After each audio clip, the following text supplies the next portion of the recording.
जीअं सिंध महाज जे चेयरमैन रियाज़ चांडियो चयो आहे त सिंध जे वसीलनि ते मालिकी न ॾियण लाक़ानूनियत आहे, जंहिंखे धरतीअ जो अवाम क़बूल न कंदो। वारह में प्रेस कॉन्फ्रेंस कंदे जिस्म चेयरमैन रियाज़ चांडियो चयो त सिंध जे वसीलनि मां मिलंदड़ नाणो धरती धणियनि ते इस्तेमाल न पियो थिए, जंहिं करे अवाम बुख ऐं बदहाली जो शिकार आहे। सिंध जी दौलत सिंध ते नथी ख़र्च थिए, माना लाक़ानूनियत आहे, कानून आहे।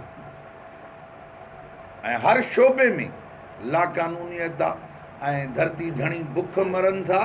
ऐं असांजी धरतीअ ते लखे गैर मुल्की परॾेही कश्मीर जे डेरा मोड़ खां अफ़गाननि जो कब्ज़ो आहे, कराचीअ जे बंदर ताईं।